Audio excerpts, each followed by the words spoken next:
ทำงานทุกวันไม่เว้นด้วยตัวผมเป็นนักสืบสวนช่วงเวลาต่อจากนี้ไปเข้มข้นทุกข่าวสารกับรายการเอิ้นให้ลุกปลุกให้ตื่นมั่นใจกับลูกเขยลาหาข่าวมาฝอยสู่ฟังของเรามาเร็วกันเถิดเอวกลม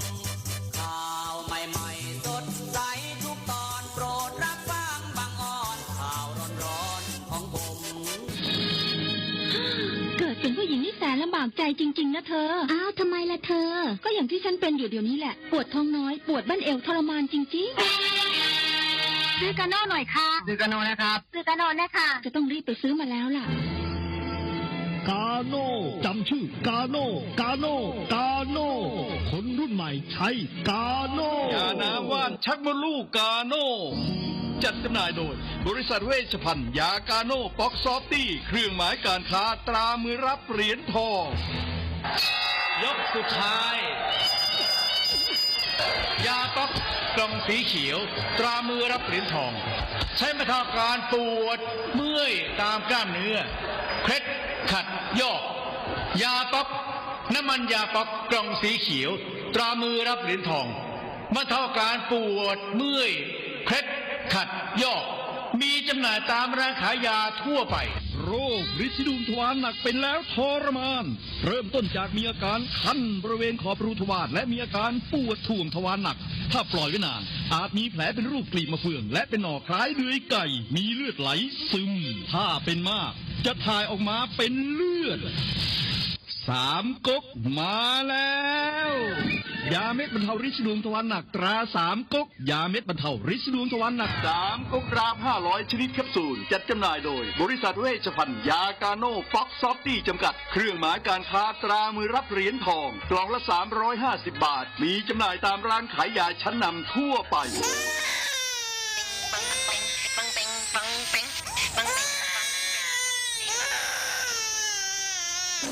ลูกแอวลูกไห้เป็นไข่ไปหาหมอ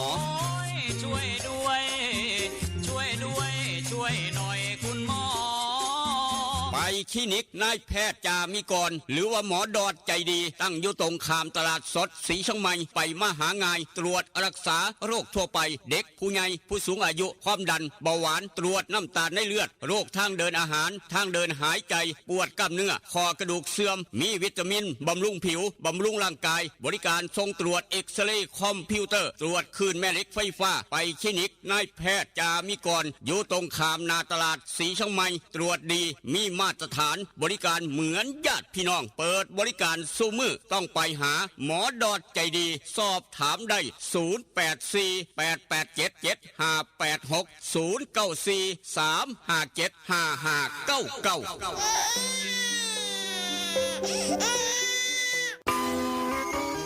เล่นกันนักมันคืออะไรอะเล่นกันนักก็รักกันแน่นไงครับพี่ตั๊กโอ้โหรักกันแน่นแน่นเหมือนอะไรครับพี่เหมือนเหงือกกับฟันรักกันแน่นดี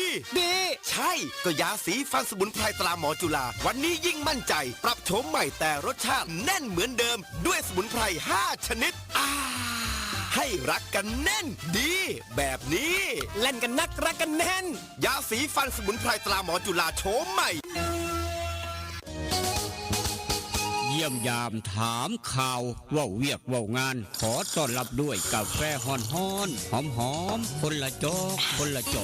ด้วยความหักความแพงกับกาแฟเพื่อสุขภาพดรเจคอฟฟี่ดรเจคอฟฟี่มีถังเสาของแท้จากทิเบตเฮ็ดลินจือส้มสกัดผู้ขาวแปะกล้วยผงเกากี้มีประโยชน์เพื่อสุขภาพทั้งหญิงและชายมือนี่สุขภาพเป็นเรื่องสำคัญคนดื่มกาแฟขอกาแฟต้องดื่มดรเจคอฟฟี่ดรเจคอฟฟี่มีแต่คนอยากดื่มเศร้าดื่มแหลงเพื่อสุขภาพด้วยดรเจคอฟฟี่ดรเจคอฟฟี่คนละจอกมีจำหน่ายที่ FM 96.5 เมกะเฮิรตซ์0816016232เด้อเจ้าวิทยาลัยเทคโนโลยีวิชาชีพท่าบ่อวิทยาลัยเทคโนโล ยีวิชาชีพท่าบ่ออำเภอท่าบ่อจังหวัดหนองคายเปิดสอนหลักสูตรในระดับปวช ปวสจำนวน 13 สาขาวิชาเลือกได้ตามความถนัดคอมพิวเตอร์ธุรกิจการบัญชีการตลาดการท่องเที่ยวการโรงแรมโลจิสติกอาหารและโภชนาการธุรกิจสถานพยาบาลสถาปัตยกรรมช่างยนต์ช่างไฟฟ้าช่างอิเล็กทรอนิกส์และสาขาขายปลีกขายส่งเรียนจบมีงานทำมีหอพักชายหญิงบริการรถรับส่งมีทุนกู้ยืมเพื่อการศึกษาคนดีและคนเก่งมีทุนให้ฝึกทักษะอาชีพทุกสาขามีรายได้ระหว่างเรียนสื่อการสอนบุคลากรพร้อมรับผู้จบม.3 ม.6 หรือเทียบเท่าและจบม.7 จากเวียงจันทร์ถ้าคิดจะเรียนสายอาชีพต้องเรียนที่วิทยาลัยเทคโนโลยีวิชาชีพท่าบ่อสนใจติดต่อสอบถามได้ที่ 042-432-240 หรือดร.คำหนึ่งดร.รัชนีเลื่อนแก้ว 082-105-6994-091-863-0359 สมัครเรียนได้ทุกวันนะคะ เรียนดีมีทักษะพละเก่งเคร่งวัฒนธรรม ออนซอนบ้านคาเฟ่ออนซอนบ้านคาเฟ่บรรยากาศสไตล์เกาหลีมีชุดฮันบกใส่ถ่ายเซลฟี่ที่สวนสวยๆหลากหลายมุมมองแสนจะประทับใจได้ธรรมชาติไปที่ออนซอนบ้านคาเฟ่ออนซอนบ้านคาเฟ่บ้านโคกหนองแบงใกล้บ้านผู้ใหญ่วิชัยบริการอาหารครบวงจรเครื่องดื่มชากาแฟสมูทตี้เบเกอรี่มีสวนน้ำไว้บริการเด็กๆอีกด้วยที่จอดรถสะดวกสบายออนซอนบ้านคาเฟ่ออนซอนบ้านคาเฟ่รับจัดงานเลี้ยงงานสังสรรค์ทุกรูปแบบเปิดบริการทุกวันตามเราไปเริ่มต้นที่3แยกไฟแดงไปรษณีย์สีเชียงใหม่มีป้ายบอกทางตลอดเส้นทางจนถึงออนซอนบ้านคาเฟ่ออนซอนบ้านคาเฟ่ปักหมุดได้หรือโทรศัพท์ 082-457-1145 เจ๊ลักกี้คนสวยพร้อมยายพันธุ์อีสานบ้านทุ่งยินดีต้อนรับทุกท่านตั้งแต่เช้าถึง4 ทุ่มทุกวันอย่าลืมไปสวยไปแซ่บน้ำกันเด้อจ้า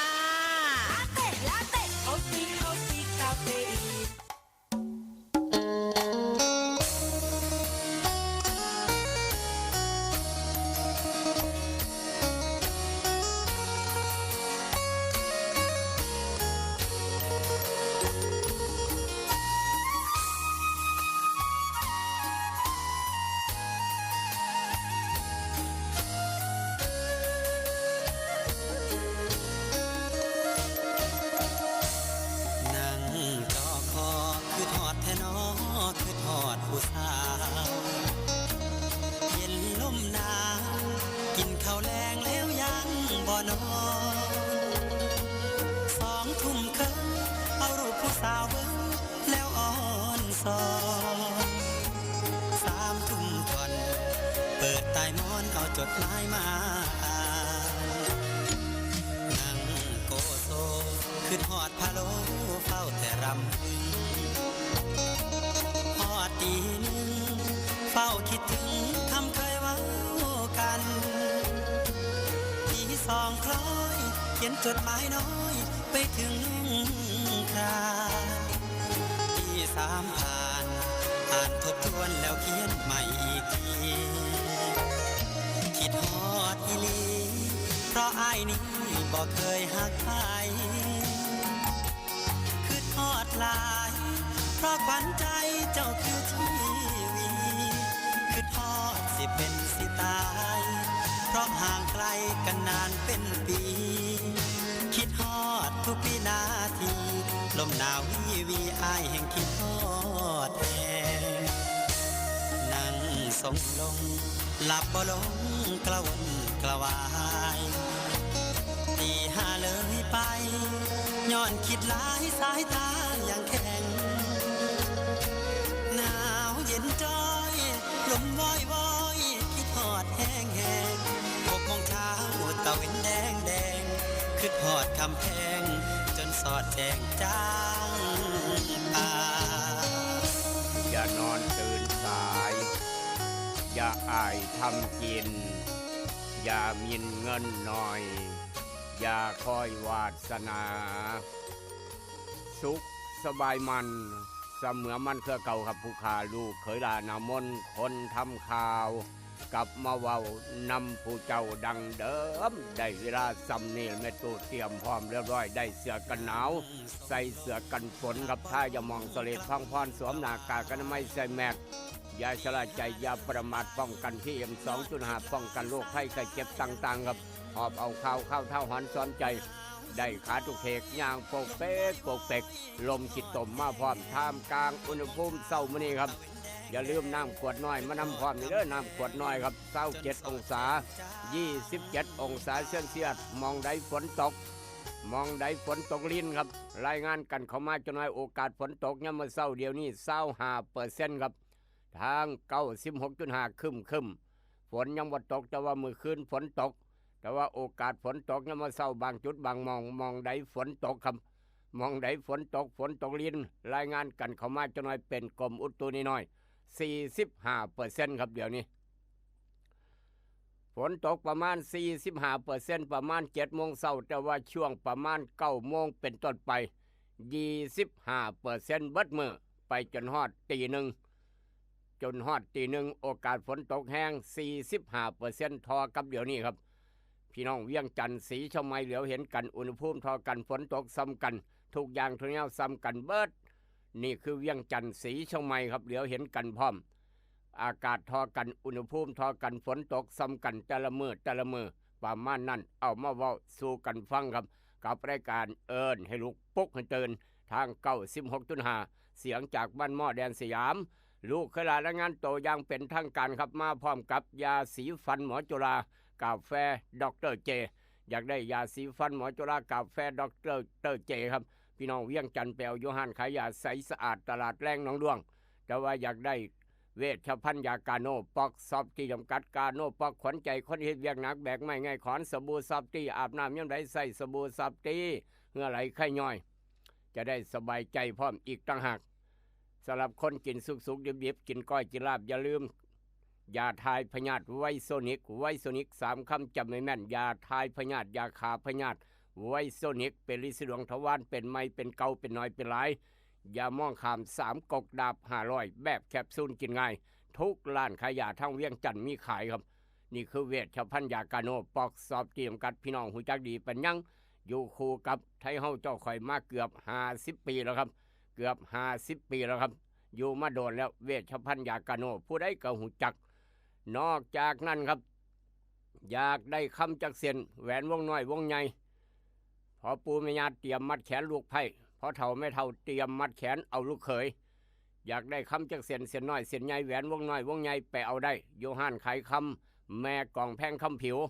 ห้านขายคำแม่กล่องแพงคำผิวตลาดเศร้านครหลวงครับพี่น้องหูจักดีปัญญังขามมาทางสีชมัยเมื่อนี้คลินิกนายแพทย์จามิกรคุณหมอดอดเจดีวันจันทร์ภาคเศร้าเปิด7 โมงเศร้าฮอด8 โมงครึ่งยามมื้อแรง5 โมงแรงฮอด2 ทุ่มครึ่งโทรศัพท์จองคิวได้0836769581 0836769581อยากฉีดวัคซีนป้องกันไข้หวัดใหญ่อยากตรวจเลือดตรวจไตรกลีเซอไรด์ตรวจเบิ่งไตตรวจเครื่องอัลตราซาวด์อยากขอใบรับรองแพทย์ไปสมัครงานไปใช้บริการคลินิกนายแพทย์จามิกรมื้อนี้ภาคเศร้าเปิด7 โมงเศร้าฮอด8 โมงครึ่งครับยามมื้อแรง5 โมงแรงฮอด2 ทุ่มครึ่งได้ยินแล้วก็บอกต่อกันไปจากคลินิกนายแพทย์จามิกรคุณหมอดอดใจดีฟังตรงข้ามตลาดเศร้าตลาดสดสีชมัยเดินทางต่อเข้าโค้งบ้านพันเผาอยากได้เนื้อสดเนื้องัวน้อยไปซุ่มไปแซวไปลาบไปก้อยซุ่มแซวกันแม้กระทั่งงานดองงานแต่งงานบุญงานบวชงานยังกะยาเอาหลายแถมพร้อมเสียอวดใจเกินล้านบ่ต้องห่วงเขียงเนื้อใหญ่ที่สุดของสีชมัยบ่ผิดหวังไปใส่บริการอูดเนื้อสดทางโค้งบ้านพันเผาครับสบายปัญญังเปิดบริการพี่น้องซูมเมอร์อยู่แล้วออกจากโค้งบ้านพันเผาได้เนื้อจากอูดเนื้อสดเรียบร้อยไปจ้างหนังจะน้อยครับไปจ้างหนังไปเอาใส่ครับไปบ้านหัวไส้แอร์ภาพยนตร์บ้านหัวไส้ราคาเป็นกันเองราคาถือพร้อมสอดแจ้งจังปังก็แล้วบุญได้คือกันทุกหมู่บ้านทุกตำบลหน่วย1หน่วย2หน่วย3หน่วยพร้อมที่จะไปบริการพี่น้องแต่ละหม่องแต่ละบอนแต่ละหมู่บ้านแต่ละตำบลจากแอร์ภาพยนตร์ บ้านหัวไส้ครับหนังไทยหนังจีนหนังฝรั่งมีให้เบัดมักแบบใดไปว่ากันออกจากแอร์ภาพยนตร์บ้านหัวไส้ครับเดินทางต่อไปฮอดเมืองทบลูกหลานจบม.3 จบม.6 เรียนต่อไกลบ้านประหยัดค่าใช้จ่ายพ่อแม่สบายใจกู้เงินยืมเรียนได้ไปวิทยาลัยเทคโนโลยีวิชาชีพทบกับดร.คำนึงดร.รัชนีรับประกันคุณภาพลูกหลานพี่น้องเวียงจันทร์จบม.7 มาเรียนต่างประเทศใกล้บ้านมีหอพักเงินพักให้อยู่ให้เศร้าเรียบร้อยทางอำเภอทบวิทยาลัยเทคโนโลยีวิชาชีพทบดร.คำนึงรับประกันคุณภาพจัดหนักจัดเต็มสื่อการเรียนการสอนครบครันทันสมัยไปวิทยาลัยเทคโนโลยีวิชาชีพทบง่ายมาจากเมืองอื่นก็ได้ต่างบ้านต่างเมืองต่างอำเภอต่างจังหวัดง่ายมาเรียนใกล้บ้านปีหนึ่งมาเข้าปี2หมายเขาว่าปวชปีหนึ่งมาเข้าปวชปี2ง่ายกลางเทอมกลางปีว่ากันเขามาปรึกษาได้กับดร.คำนึงดร.ราชนีวิทยาลัยเทคโนโลยีวิชาชีพทบตั้งอยู่ถนนหาดทันว่าข้างหัววัดอรัญญวสีมีป้ายบอกตรงเข้าไป700 เมตรพ่อโลดวิทยาลัยเทคโนโลยีวิชาชีพทบครับขับรถขับราเดินทางไปหันมานี่ครับย่านเกิดอุบัติเหตุเพศภัยเหตุประกันภัยไว้ระบอโดยความเป็นห่วงจากสายด่วนข้อปพ1186สายด่วนข้อปพ1186มีปัญหาด้านการประกันภัยปรึกษาได้สายด่วนข้อปพ1186เดินทางไปหันมานี่ครับว่าไปฉลองตำแหน่งจะหน่อยไปฉลองวันเกิดเมื่อแรงมีนัดพ่อกันเปิด9 โมงเช้าฮอด4 ทุ่มเสมออ่อนซ่อนบ้านคาเฟ่สวนอาหารครบวงจรบ้านโคกหนองแวงใกล้ๆบ้านผู้ใหญ่ใช้มีเดินจอดรถกว้างขวางสะดวกสบายสวยงามสไตล์เกาหลีครับด้านหน้าก็งามด้านหลังก็สวยถ่ายเซลฟี่กันโอ้โหแบบจนเบิดกล้องจนเบิดฟิล์มหมดแล้วครับนั้นสมัยใส่ฟิล์มมันนะทอนี่งามคักนี่คือสไตล์เกาหลีครับมักอาหารจานด่วนจานเดียวมักสวนอาหารครบวงจรมักกาแฟหลากหลายรสไปอ่อนซ่อนบ้านคาเฟ่ไปพิสูจน์กันได้บ้านโคกหนองแวงเลยบ้านโน้นสง่าไปเปิดบริการซุมื้อครับ9 โมงเช้าหา4 ทุ่มซุมื้อใกล้ๆกับบ้านผู้ใหญ่วิชัยอย่างนี้เราก็บอกต่อกันไปพี่น้องคนสวนยางครับคนสวนยางขายยางในเงินเต็มกระเป๋าอย่าลืมไปอ่อนซ่อนบ้านคาเฟ่ย้อนใส่นาโนพัดบิ๊กซันครับนาโนพัดบิ๊กซันกำลังแถมเครื่องดื่มซื้อนาโนพัด1 ขวดแถมเครื่องดื่ม1 ขวดซื้อ100 ขวดแถมเครื่องดื่ม100 ขวดหรือว่าอยากได้บิ๊กซันซื้อบิ๊กซัน1 ขวดแถมเครื่องดื่ม1 ขวดซื้อ1,000 ขวดก็แถมเครื่องดื่ม1,000 ขวดนี่คือบิ๊กซันนาโนพัดขวัญใจพี่น้องคนส่วนอย่างยาท่านายางสูตร2 พลังอยากได้ไปเอาอยู่ร้านแต่การเกษตรแต่เอี่ยมเฮงสีช่องใหม่หรือว่าร้านดาวแดงการเกษตรบ้านป่าสักเหนือทางมาทางดอนป่าเปื่อยบ้านหม้อนี่ก็นาโนพัดบิ๊กซันตัวแทนจำหน่ายสังคมร้านสังคมการเกษตรอำเภอบ้านผือร้านวิลิตอย่างพระอำเภอบ้านผือเป็นตัวแทนจำหน่ายนาโนพัดบิ๊กซันกำลังคืนกำไรให้กับลูกค้าแถมเครื่องดื่มซื้อหลายแถมหลายซื้อหน่อยแถมหน่อยครับได้ยินเราก็บอกต่อกันไปนาโนพัดบิ๊กซันครับหลายพี่น้องคนส่วนอย่างใส่แล้วโบคักหลายประทับใจไหลออกดีนายางนิ่มจีดง่ายพร้อมสำหรับคนจีดยางให้กำลังใจยางเต็มพิกัดด้วยความปรารถนาดีกับนาโนพัดบิ๊กซันครับสำหรับพี่น้องที่โทรศัพท์กันมาสายด่วนครับเบอร์นี้รถ0816016232เปรียบเทียบอุณหภูมิบ้านเฮา27 องศาเซลเซียสโอกาสฝนตกย่ำวันเสาร์เดียวนี้25%ครับ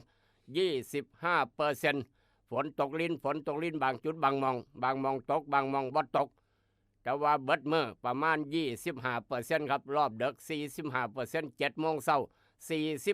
45%เวียงจันทน์ทอกันกับทางสีชมใหม่ทุกอย่างทั่วแนวข้ามไปเบิ่งทางผาตากเสือจะหน่อยครับไปทางผาตากเสือเดียวนี้อุณหภูมิเย็นก็ภาคพื้นดินอยู่24ภาคพื้นดิน27ผาตากเสือยอดภู24 องศาเซลเซียสฝนตกยามมื้อเช้าเดี๋ยวนี้20%กับ20%แต่ว่าประมาณ7 โมงกว่าเหลืออยู่25%ครับช่วงบ่าย4 โมงแรง 50% เพราะฉะนั้นเดินทางไปทางผาตากเสืออย่าลืมเตรียมห่มไปพร้อมเสื้อกันฝนไปนำครับนั่นคือทางผาตากเสือ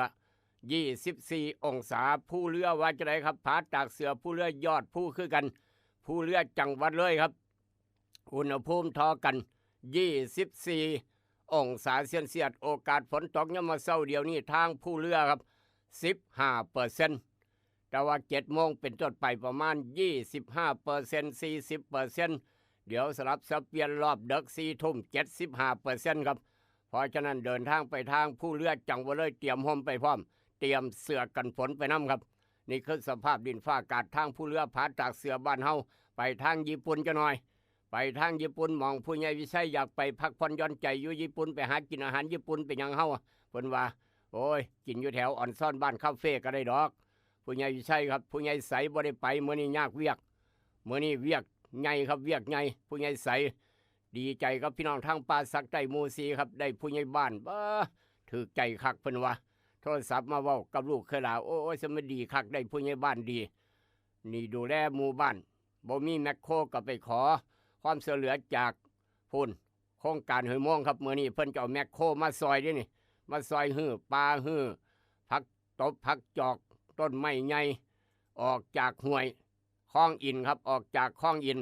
พี่น้องไปซอยกันเด้อพี่น้องไปซอยกันทางป่าสักใต้หมู่4บ้านโคกหนองแวงพร้อมพี่น้องที่มีให้มีนามีหัวมีสวนอยู่ใกล้ๆแถวคลองอินอยู่ติดคลองอินนั่นแหละครับไปซอยกันคนละไม้คนละมือมีเครื่องตัดไม้มีเครื่องตัดหยงตัดหญ้าเตรียมพร้อมมีมีดมีผ้าลาเหล็กจอบเสียมเตรียมไปครับบ่ได้ไปก็เพิ่มเครื่องดื่มให้ทีมงานหลายปานใดเดี๋ยวผู้ใหญ่ใสรายงานกันเข้ามามื้อนี้เบิดมื้อแล้วครับได้แมคโครจากผอ.โครงการห้วยม่วงมาซอยครับผู้ใหญ่ใสไปขอความช่วยเหลือเพิ่นนี่ตบมือสวดๆเทวดาย่องย่อสรรเสริญครับเพราะฉะนั้นมื้อนี้ผู้ใหญ่ใสก็เลยบ่ได้ไปญี่ปุ่นยากเวียกให้ผู้ใหญ่โตไปผู้เดียวซะหรือว่าท่านกำนันพึกไปผู้เดียว23องศาเซนเซียสเช้ามื้อนี้ทางญี่ปุ่นนายสั่งทดไปอยู่แล้วครับนายสั่งใหญ่เฮานายสั่งทด23องศาเซนเซียสโอกาสฝนตกทางญี่ปุ่นเดี๋ยวนี้40%รอบค่ำ18 นาฬิกา 90% นั่นคือญี่ปุ่นตกเบิดมื้อครับตกแห้งตกคอยแห้งดึกเพิ่นแห้งไปหน้า 90% ข้ามไปทางยุโรปสวิตเซอร์แลนด์ครับไปทางยุโรปสวิตเซอร์แลนด์เดี๋ยวนี้ตีหนึ่งกว่าบ่มีฝนครับไม่มีฝน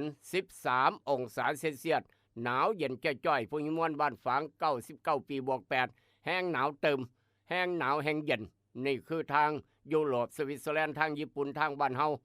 แต่ละจุดแต่ละหม่องสภาพดินฟ้าอากาศแตกต่างกันในโลกใบเดียวกันเอามาเว้าสู่กันฟังประจำเสาร์วันที่9เดือนมิถุนายนพุทธศักราช2568ตรงกับวันจันทร์ขึ้น14ค่ำเดือน7ปีมะเส็งครับขึ้น14ค่ำเดือน7ปีมะเส็งตำรับตำราพ่อแม่ครูบาอาจารย์เลิกงามยามดีมื้อนี้จัดงานขึ้นบ้านใหม่ดีปัญญังเลิกดีครับจัดงานขึ้นบ้านใหม่มื้อนี้ดีเริ่มต้นชีวิตใหม่ๆดีเปิดร้านเปิดอาคารใหม่ดียิ่งนักแลนี่คือมื้อนี้มื้ออื่นวันอังคารห้ามทำการมงคลทุกอย่างทุกแนววันพุธที่11ขึ้นบ้านใหม่ดีเริ่มต้นสิ่งใหม่ๆดีเปิดร้านเปิดอาคารใหม่ดีเพราะฉะนั้นมื้อนี้บ่ได้เปิดไปเปิดวันพุธคือกันทุกอย่างทุกแนวครับ12วันพฤหัสมื้ออุบาทห้ามทำการมงคลวันที่13วันศุกร์ครับวันที่13วันศุกร์วันธงชัยครับวันอาทิตย์บดีพี่น้องอยากเปลี่ยนชื่อใหม่ผู้ใดอยากเปลี่ยนชื่อให้ไปเปลี่ยนวันศุกร์เด้อพี่น้องลูกหลานอยากเปลี่ยนชื่อเจ้าของเปลี่ยนชื่อใหม่จังสี่นะให้ไปเปลี่ยนวันศุกร์เปลี่ยนชื่อใหม่เลิกดีเปลี่ยนชื่อเลิกดีออกรถใหม่ป้ายแดงบ่ว่ามอเตอร์ไซค์รถใหญ่วันศุกร์ที่13ดีปัญญังเปิดสถานบริการบันเทิงดียิ่งนักแลนั่นคือวันศุกร์เปลี่ยนชื่อออกรถใหม่ป้ายแดงบ่ว่ามอเตอร์ไซค์บ่ว่ารถใหญ่เปิดสถานบริการดียิ่งนักแลวันศุกร์บอกพี่น้องล่วงหน้า3 มื้อ4 มื้อจะได้วางแผนจะได้ตกลงกันนี่คือเลิกงามยามดีเพิ่นว่าจังสั่นไม่เชื่ออย่าลบหลู่แต่ว่าบักคำน้อยหลานสาวว่าจังไดไปฟังพร้อมกันครับหลานสาวหลานชายเพิ่มประชากรในกับประเทศเพิ่มประชากรในกับครอบครัวครับคลอดมาเมื่อคืนตั้งแต่6 ทุ่ม 1 นาทีถือว่าเกิดมื้อนี้อย่าลืมบันทึกความทรงจำไว้ย่านหลงย่านลืมครับ2 เดือน 3 เดือนผ่านไปหลานเฮาเกิดมื้อใดนอพุ่นโอ้ยลืมแล้วจะมันเกิดมื้อใดบุนี่แหละครับลืมเร็วเด้ ลืมเร็วคนเสมอลืมเร็วครับเพราะฉะนั้นบันทึกปะแป๊บโลดลงไว้ถ่ายไว้ถ่ายรูปไว้ในโทรศัพท์หรือว่าไว้ใส่กระยาละเกิดเวลาใดมื้อใดวันที่ใดเกิดยามมื้อคืนตี 1 ตี 2ก็ว่าไปบันทึกให้ละเอียดยิบพี่น้องกระสั่นลืมคักลืมแน่แม่นบ่ทันกำนันพึกหรือว่าจะได้คำว่าลืมนะครับเอาละครับดวงวาสนาบักคำน้อยหลานซ้ายหลานสาวอาจารย์พินโยเอากระดานดำขึ้นมาดินสอหินขึ้นมานั่งขีดเขียนบวกลบคูณหารนางสมาธิน้อยหนึ่งได้ออกมาว่าจังสี่เด้อแม่ใหญ่เด้อดวงวาสนาบักคำน้อยหลานซ้ายครับบอกว่าพี่น้องทั้งฝั่งไทยพี่น้องทั้งเวียงจันทร์พี่น้องฟังอยู่ต่างอำเภอต่างจังหวัดทางไลฟ์สด Facebook ทางออนไลน์พร้อมอีกต่างหากได้หลานซ้ายบักคำน้อยใหญ่ขึ้นมาจะเป็นคนมีศิลปะวิชาการต่างๆเปิดเผยล่าเริงใจดีมีความสุขกายสบายใจมีเสน่ห์มักแต่งโตบ่รอบ่ออกจากเฮือนจากบ้านปาดเปียวเขียวของวงไว้มีญาติเพิงผ้าใสบ่ได้แต่ว่าเป็นที่เพิงของญาติพี่น้องขอบคนใกล้ชิดเสมือนญาติยิ่งนักแลนั่นคือดวงวาสนาบักคำน้อยหลานซ้ายครับสำหรับพี่น้องบ้านเฮาเจ้าคอยได้หลานสาวได้อีกน้อยครับใหญ่ขึ้นมาเนี่ยโอ้เสียงเจ้ยเจ้าคุณตาจ๋าคุณยายจ๋าครับคุณปู่ขาคุณย่าขาเนี่ยโอ้ยลองเบิ่งเสลอมีหยังมอบให้เบิดตากับยายปู่กับย่าประมาณนั้นหลานสาวอดซอกเก่งรูปร่างหน้าตาสวยหน้าตาดีมีคารมคมคายอดซอกเก่งจิตใจเข้มแข็งจิตใจสูงมีความเฉลียวฉลาดมักเรียนหนังสือมีผู้ให้ความเมตตาเกื้อหนุนมีความเจริญรุ่งเรืองครับหลักฐานมั่นคงครอบครัวมีความสุขกายสบายดียิ่งนักแลนั่นคือหลานสาวหลานชายที่นี่แน่เลี้ยงในน้ำนมแม่เอาคักเอาแคนกระโลดสมองจะได้ดีปัญญาจะได้เลิศขอแสดงความดีใจน้ำอีกรอบหนึ่งสำหรับพี่น้องบ้านเฮาเจ้าคอยที่เกิดวันจันทร์ผู้ใดเกิดวันจันทร์ยกมือขึ้นกันหน่อยท้าวเฮืองทำหมอนร้องเพลงแฮปปี้เบิร์ธเดย์ให้แม่สินเด้อเจ้าของประแดกแซ่บตลาดสนมอนเราเกิดวันจันทร์นี่พาเราไปเฮ็ดบุญกันหน่อยหาหมองเฮ็ดบ่ได้ก็มาเฮ็ดบุญต่อสะพานบุญทั้งดอนปลาเปื่อยครับคนเกิดวันจันทร์มื้อนี้พี่น้องที่เกิดวันจันทร์มื้อนี้ยกมือขึ้นเอามือข้างไว้เจ้าหน่อยจะได้เฮ็ดงานที่ตรงกับความรู้ความสามารถจะได้เฮ็ดงานพิเศษด้านการให้บริการสังคมครับควรเรามาระวังดูแลสุขภาพเจ้าของอนามัยให้ดีจังหน่อยดูแลรักษาความสงบเรียบร้อยภายในบ้านให้ดีควรรอบคอบเรื่องการเดินทางครับการเงินหมุนเวียนดีจะได้ศึกษาวิชาใหม่ๆแปลกๆจะได้สิ่งของต้องตาต้องใจการงานประสบความสำเร็จคนหักสามารถปรับความเข้าใจกันได้มีคนต่างถิ่นต่างแดนเข้ามาคบหาสมาคมนำอีกต่างหากยิ่งนักแลนั่นคือดวงวาสนาคนเกิดวันจันทร์อาจารย์พินโยบอกไว้ลูกเคยลาบอกต่อครับเสือบ่เสือเป็นอีกเรื่องหนึ่งด้วยความหักความแพงกับกาโน่ปอกสบู่ซอฟตี้ยาทายพยาธิไวซุนิก3กกยาสีฟันหมอจุฬากาแฟดรเจคลินิกนายแพทย์จามิกรคุณหมอดอนจะดีห่านไข่คำแม่กล่องแพงคำผิวตลาดเศร้านครหลวงวันนี้ในอดีตย้อนไปเมื่อวันที่9มิถุนายนปีพุทธศักราช2489ครับ9มิถุนายนปีพุทธศักราช2489มื้อนี้ถือว่าเป็นมื้ออีกมื้อหนึ่งมื้อสำคัญครับเอิ้นว่า9มิถุนายนของทุกปีเป็นวันอานันทมหิดลครับวันอานันทมหิดลเป็นวันคล้ายวันสวรรคตของพระบาทสมเด็จพระเจ้าอยู่หัวอานันทมหิดลรัชกาลที่8ครับซึ่งเสด็จสวรรคตเมื่อวันที่9มิถุนายน2489นั่นแหละครับวันนั้นในอดีตแต่ว่ามื้อนี้ปัจจุบันพี่น้องมีข่าวด่วนเหตุด่วนเหตุร้ายหรือว่าข่าวบุญข่าวการข่าวงานต่างๆแจ้งกันเข้ามามื้อนี้ข่าวด่วนข่าวใหญ่ทางบ้านป่าสักใต้หมู่4ผู้ใหญ่ใสพร้อมทีมงานจิตอาสาครับคนจิตอาสาเทวดาย่องยอดสรรเสริญเฮ็ดบุญได้บุญทำคุณงามความดีได้ดีครับได้ดีเห็นคุณงามความดีนะครับเทวดาย่องยอดสรรเสริญยมบาลก็ยังเก่งใจพี่น้องเลยย้อนทำคุณงามความดีประจำหมู่บ้านประจำตำบลเจ้าของบ้านเจ้าของต้องขอบคุณไปทางพอโครงการนิมงครับเอาแมคโครคันใหญ่มาฮื้อพักตบมาฮื้องามไม้ต่อไม้ขอนไม้ล่มพาดห้วยคลองอิน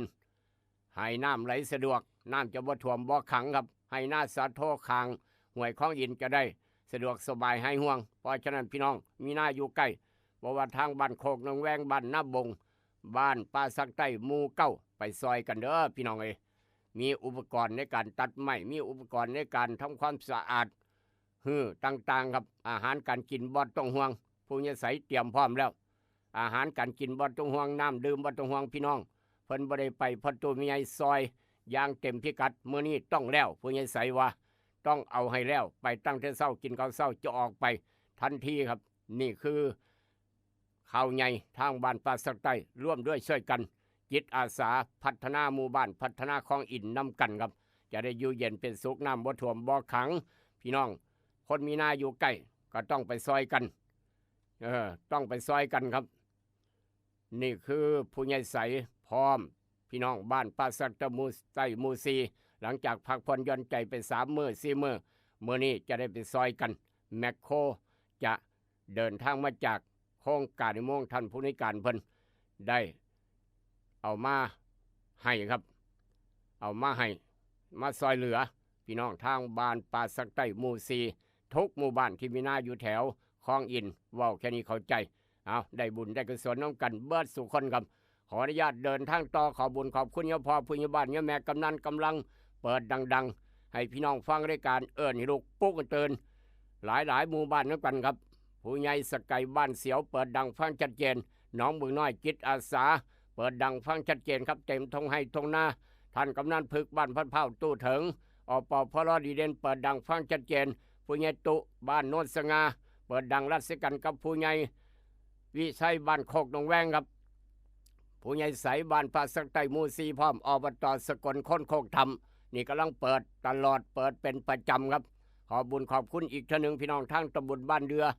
หลายหมู่บ้านทางอำเภอเมืองหนองคายจนฮอดวัดหลวงพ่อบาทเดียวแถวริมฝั่งของแถวตำบลวัดธาตุแมนบัดทางอำเภอเพ็ญบ้านดุงบางจุดบางมองบางบอนพี่น้องทางสังคมพยาบาลทางสังคมผาตั้งดงต้องห้วยเสืองัวครับทางเทศบาลตำบลสังคมพร้อมอีกต่างหากที่แจ้งกันเข้ามาน้ำสมนายุงนางงัวอำเภอบ้านผือทุกหมู่บ้านทุกตำบลครับฟังรายการให้ลูกปุ๊กให้ตื่นทางน้ำสมพร้อมแถวบ้านสามเหลี่ยมขอบุญขอบคุณอะไรครับพี่น้องทั้งบ้านสามเหลี่ยมพี่น้องฟังอยู่ต่างอำเภอต่างจังหวัดทางไล่สดเฟซบุ๊กแล้วก็ทางออนไลน์พร้อมไอเสียงหมอกคนกรุงเทพนี่กำลังฟังรายการให้ลูกปุ๊กให้ตื่นขออนุญาตเดินทางต่อครับไปสำรวจตรวจสอบหน้าหนึ่งของไทยรัฐเดี๋ยวนี้พี่น้องโสกันโสเรื่องหยังครับ1โสเรื่องการบ้านการเมือง2โสเรื่องแถวแนวชายแดนครับกัมพูชากับประเทศไทยแนวชายแดนด้านพูนด้านอรัญญประเทศด้านเมืองอุบลประมาณนั้นทหารกัมพูชาถอนกำลังแล้วครับถอนกำลังแล้วข่าวด่วนกันเข้ามาเมื่อวานเพราะฉะนั้นโสเลกันพอได้เอากาแฟดร.เจไปพร้อมโซเลกันไปนำครับนี่ทุกอย่างทุกแนวประเทศไทยพี่น้องหลายอย่างหลายแนวหลายประการเอาละครับขออนุญาตไปสำรวจตรวจสอบหน้าหนึ่งของไทยรัฐทำนี้ข่าวด่วนแจ้งมาได้ตลอดครับ0816016232ครับ0816016232แจ้งมาได้ตลอดทำนี้ข่าวด่วนเอาละครับช่วงกำลังทาทุกเสียงทุกสายนี่หนังสือพิมพ์ไทยรัฐซากดเดลนิ้วน้อยหนึ่งครับซาก็มือหนึ่งครับไทยรัฐซาก็มือหนึ่งประมาณนี้บอกวางสิครับป้องแผ่นดินไทยโต้กัมพูชาเข้มเปิดปิดด่านนี่คือหน้าหนึ่งของไทยรัฐว่าจังสั้นเพราะว่ายังซ่าอยู่ครับหนูก้าวบ่ปรับโคต้าภูมิใจไทยครับเป็นข่าวการเมืองจับเด่นคุกแสบปีนบ้านดร.อาทิตย์พ่อศพคนไทยโตประกันสุดท้ายเหยื่อ5 มาดปะทะยิวครับโดนจับขังขาอยู่ในกาซาโอ้ยพี่น้องเอ้ยจักสิว่าจังไดเนาะเป็นข่าวพี่น้องเอ้ยลูกกับเมียว่าญาติพี่น้องพ่อแม่ให้น้ำกันวอนครับนี่คือจากหน้าหนึ่งของไทยรัฐซ่านี่ครับดึงปปทร่วมสอบปมเงิน12 ล้านที่พ่ออยู่ถังขยะเมียทวีวัดนี่ครับเป็นผอ.ปปช.จอย้อนเช็คบัญชีทรัพย์สินเป็นข่าวใหญ่ครับย้อนเงิน12 ล้านไปโพอยู่ถังขยะที่เป็นข่าวนั่นละนอกจากนั้นดวนของไทยรัฐเข้ามาครับนี่ดวนเข้ามาแท้ๆบาดเนี่ยดวนเข้ามาของไทยรัฐวางสี่ทหารบกเปิดภาพ ทหารบกท่อบอครับท่อบอเปิดภาพทีมทหารไทยเจรจาขี้คายสถานการณ์ช่องบกลดการไปเชิดหน้าครับนี่คือข่าวด่วนของไทยรัฐเข้ามาครับนอกจากนั้นแม่ค้าขายหมูเก่งนักปราบงูครับเห็นงูอยู่ใส่เราไปปราบรถแม่ค้าขายเนื้อหมูนี่ครับนี่แม่ค้าขายหมูนักปราบงูในตลาดสุวินทวงศ์ครับบอกสู่งูสู่เฮากระสู่สิไปแลนหนีเฮ็ดหยังว่าซั่นว่างูสู่คนสู่งูครับว่ายป้านี่สู่อย่างเดียวป้าบ่แลนหนีคือคนอื่นบอกสู่มากกับสู่กลับเอาละครับนี่คือเจ๊จันแม่ค้าขายเนื้อหมูนักปราบงูในตลาดสุวินทวงศ์ว่าจังสั้นเอาละครับจากแม่ค้าปราบงูครับย้อมขึ้นมาน้องลาคำแพงขึ้นมาจากไสครับขึ้นมาจากหูนมน้อยผู้นี้มุดท่อระบายน้ำกลางเมืองจันทร์ครับท่อระบายน้ำดำกระดำเหม็นกระเหม็นมุดลงไปในท่อระบายน้ำโอ้ยเป็นอย่างเมาอย่างน้อนี่เนาะนมมุดท่อระบายน้ำกลางเมืองจันทร์ครับหลังลงไปอยู่ประมาณ16 ชั่วโมงปาดโทอากาศไปจังไหนมาจังไหนอยู่ได้สำใดเนาะบาดนี้เนาะลงไปในท่อน้ำเสียครับดำทั้งขีดตมทั้งเหม็นทั้งเน่าอยู่ได้จังใด16 ชั่วโมงครับย้อมขึ้นมาแล้วสงสัยยาเบิดฤทธิ์บ่หรือว่าจังใดจากเหตุการณ์นั้นมาทางเหตุการณ์นี้ครับวอนลาดโตครับ2ชาวต่างชาติต่างประเทศลุมตีลุมต่อยรอปภครับบาดเจ็บหนักหลังเตือนบ่ให้เงียวอยู่หน้าห้างอยู่เจ้ามาเงียวยังอยู่หน้าห้างนี้ว่ารอปภว่าโอ้ยฝรั่งโมโหครับห้ามมาเงียวเอาก็ยังปวดเงียวในเป็นหยังว่าซั่นบ่ได้มันหน้าห้างมันเหม็นผมดูแลรับผิดชอบถูกตีครับรปภบาดเจ็บหนักหามส่งโรงพยาบาลบอกว่าไปจับไม่แน่วอนลาดโต2ต่างประเทศย้อมมาเงียวอยู่หน้าห้างรปภไปเตือนรปภถูกตีครับนี่เป็นข่าวจังสี่ก็มีคือกันนอกจากนั้นโฆษกกองทัพบกยันทหารกัมพูชาถอนกำลังกลับจุดเดิมเรียบร้อย2ฝ่ายเห็นฟ้อง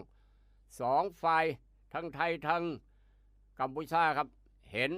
พ้องที่จะหารือกันเว้ากันนี่คือด่วนของไทยรัฐว่าจังสันภูมิธรรมรัฐมนตรีว่าการกระทรวงกลาโหมรองนายกยันทหารไทยกัมพูชาถอนกำลังเรียบร้อยขอบคุณทั้ง2ฝ่ายยึดสันติวิธีนี่แหละครับค่อยบ่เสียหายค่อยบ่ลมหายใจจากคำว่ายิงมาตึมตำฝ่ายฝั่งนั้นก็ตายฝั่งนี้ก็ตายโอ้ยบ่ไหวครับ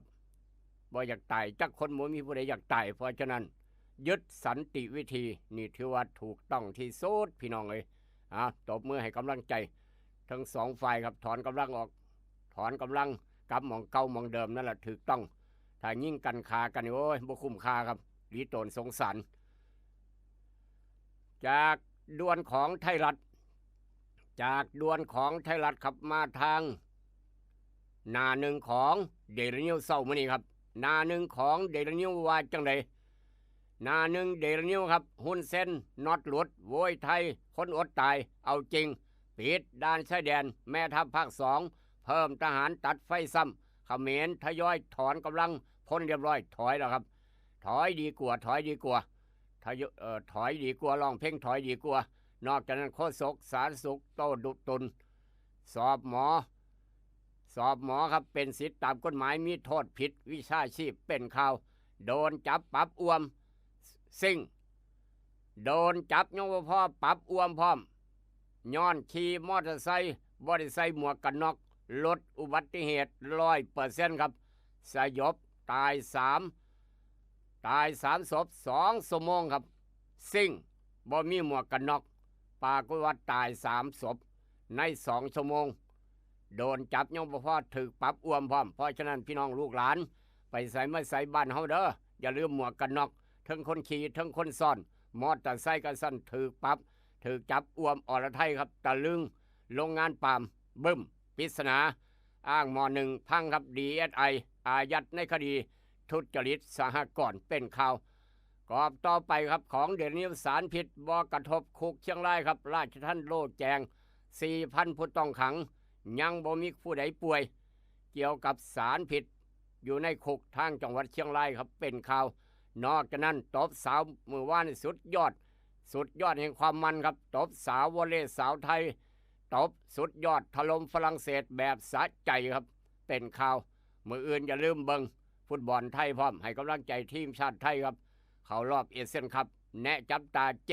กับเบนกองนาคูจะยิงประตูได้บอลต้องติดตามมืออื่นประมาณ4 ทุ่มครับนี่คือข่าวจาก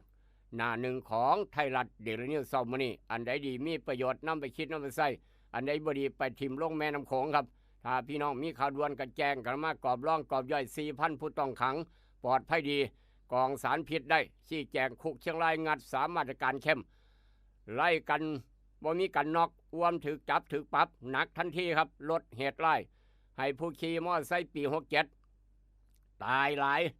ตายคักตายเนี่ยปีที่ผ่านมาครับย้อนขี่มอเตอร์ไซค์บ่สวมหมวกกันน็อกตายดับแสดงว่าตายหลายปปชรับเชือดสสข้าราชการสอบทุจริตงบน้ำย่ำแรงนายกไปจังหวัดกาญครับเป็นข่าวชาวบ้านวังคู่ช็อกทีมกากพิษอุตสาหกรรมแอบใส่รถพ่วง18 ล้อไปเททีมย่านปนเปื้อนแรงน้ำเป็นข่าวปิดด้านเขมรโวยอดตายถอดใจถอนทหารดีกว่าถอยดีกว่าฝังกบหลุมบ้านเขาเอิ้นว่าหลุมเพาะหลุมป้องกันลูกปืนนั่นแหละครับภาษาอังกฤษเอิ้นว่าคู่เลดฝังกบหลุมจัดเจ้าหน้าที่2 ฝ่ายเจรจากันคุยกันสัปดาห์ละเทื่อพาณิชย์บอกว่าเศรษฐกิจชายแดนเจ๊งระนาวครับเป็นข่าวว่าจังสั่นยอดบริขายนี่แล้วเนาะเนี่ยสรุปกันเปลี่ยนสนามรบให้เป็นสนามการค้าคือจัง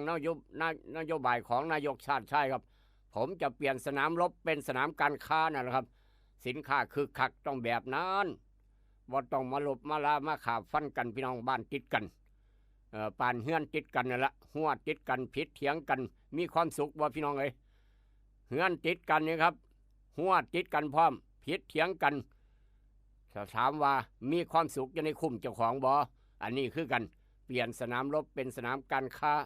แล้วจะมีความสุขทั้ง2 ฝ่ายแมนหรือบ่แมนผู้ใหญ่วิชัยก็ลองผิดกันหน้าเบิงแนวดีมีประโยชน์นำไปคิดนำไปใส่อันใดบ่ดีเอาไปทิมโลกแม่น้ำโขงจะบ่มีคำว่าความขมขื่นครับความขมขื่นทุกอย่างทุกแนวเอาไปทิมแม่น้ำโขงกลับมาพอกันกับอาหารสมองยามมื้อเช้ายกต่อไปยกที่2ครับคิดทองให้ได้ทองคิดเงินให้ได้เงินคุณกำลังรับฟังอาหารสมองยามเช้ายิ้มฝังโขงกับรายการให้ลุกปลุกให้ตื่นให้รู้ปลุกให้ตื่นอยู่นะครับอยู่นะคะรวยขอให้รวยขอให้รวยขอให้รวย เกิดเป็นผู้หญิงนี่แสนลำบากใจจริงๆนะเธออ้าวทำไมล่ะเธอก็อย่างที่ฉันเป็นอยู่เดี๋ยวนี้แหละปวดท้องน้อยปวดบั้นเอวทรมานจริงๆซื้อกาโน่หน่อยค่ะซื้อกาโน่นะครับซื้อกาโน่นะคะจะต้องรีบไปซื้อมาแล้วล่ะกาโน่จำชื่อกาโน่คนรุ่นใหม่ใช้กาโน่ยาน้ำว่านชักมดลูกกาโน่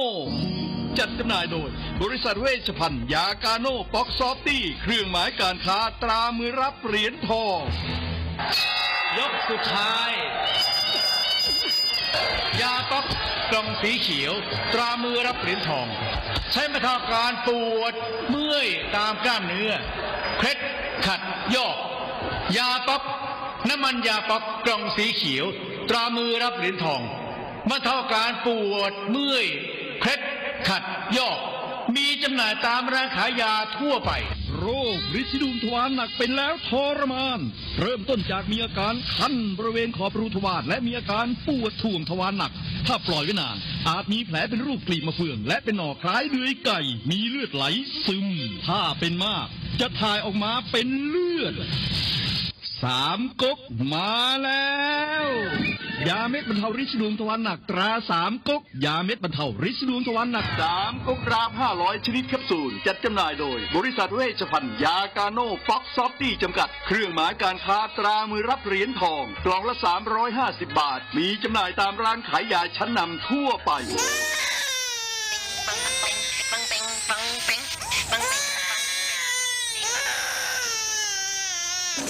ลูกแอวลูกไห้เป็นไข่ไปหาหมอ ช่วยด้วย ช่วยด้วย ช่วยหน่อยคุณหมอ ไปคลินิกนายแพทย์จามิกรหรือว่าหมอดอดใจดีตั้งอยู่ตรงขามตลาดสดศรีเชียงใหม่ไปมาหางายตรวจรักษาโรคทั่วไปเด็กผู้ใหญ่ผู้สูงอายุความดันเบาหวานตรวจน้ำตาลในเลือดโรคทางเดินอาหารทางเดินหายใจปวดกล้ามเนื้อคอกระดูกเสื่อมมีวิตามินบำรุงผิวบำรุงร่างกายบริการทรงตรวจเอ็กซเรย์คอมพิวเตอร์ตรวจคลื่นแม่เหล็กไฟฟ้าไปคลินิกนายแพทย์จามิกรอยู่ตรงขามนาตลาดศรีเชียงใหม่ตรวจดีมีมาตรฐานบริการเหมือนญาติพี่น้องเปิดบริการสู้มือต้องไปหาหมอดอดใจดีสอบถามได้